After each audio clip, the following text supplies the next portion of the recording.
Chapter 4. The Fundamentals. Mr. Oat said to meet him in our playground after school. When the dismissal bell rang, he was out there waiting for us. He had a bunch of bats, balls, gloves, and batting helmets. We sat around him on the grass. How many of you youngsters have played ball before? Mr. Oat asked. I've played the pee-wee football, but hardly any softball. Only Andrea raised her hand. She smiled a smile. She smiled to let everybody know she did something nobody else did. That's okay, said Mr. Oat. I will whip you kids into shape. Is that legal? I asked. It's just an expression, Arlo, said Andrea. Baseball is all about the number 3. Mr. Oat explained. You got 3 strikes and 3 outs. You got 9 players and 9 innings. 3 times 3 is 9. Man, this was sounding like a math lesson. There's 90 feet between the bases, continued Mr. Oat. That's 30 times 3, blah, blah, blah, blah, blah, blah, blah. He went on like that for 1,100,000 minutes. I thought I was gonna die from old age. We had less than a week to get ready for our game. When were we gonna learn how to hit, throw, and catch? Can we play ball already? Asked Michael. First, you need to learn the fundamentals, replied Mr. Oat. Fundamentals starts with FUN. Let's start by throwing and catching. Finally, he picked up a laundry bag from the grass, and you'll never believe what he pulled out of the bag. It was a turtle. Ooh, I love turtles, said Andrea. Good, said Mr. Oat. Think fast. He threw the turtle up in the air. Andrea freaked out for a moment, and then she caught the turtle just before it hit the ground. Asterisk. Don't try this at home. Leave your turtles alone. Good job, said Mr. Oat. You caught the turtle with both hands. Shouldn't we play catch with the ball? Asked Michael. No, barked Mr. Oat. If you drop a ball, it doesn't matter. But nobody wants to drop a turtle. I guess that made sense. In a weird way, turtles are cool. One time we did turtle yoga at school. We had the turtles climbing on our backs.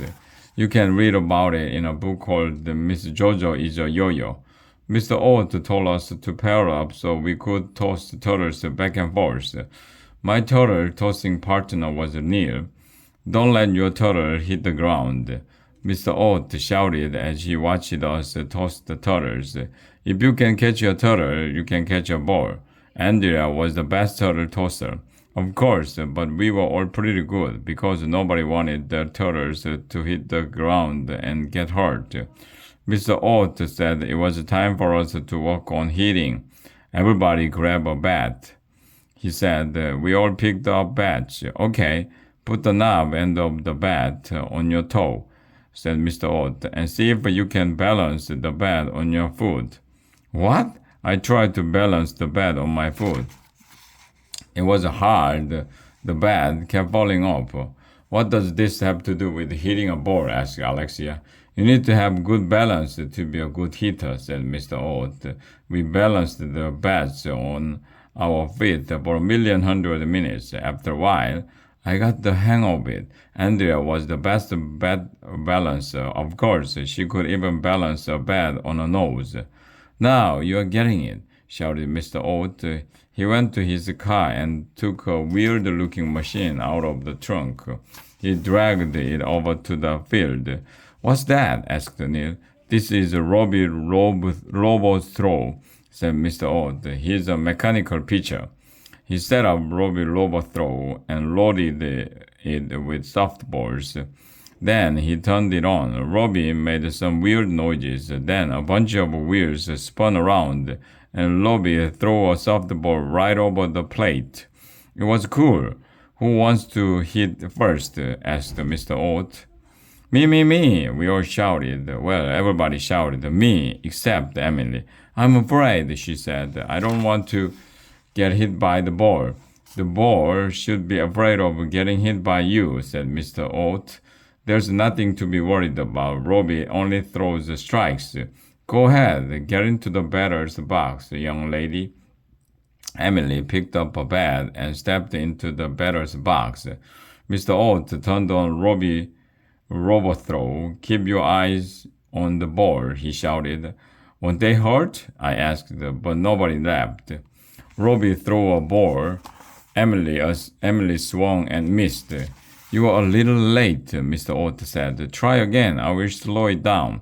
Mr. Oat adjusted something on Robbie Robothrow. That's when the weirdest thing in the history of the world happened. Robbie threw a pitch.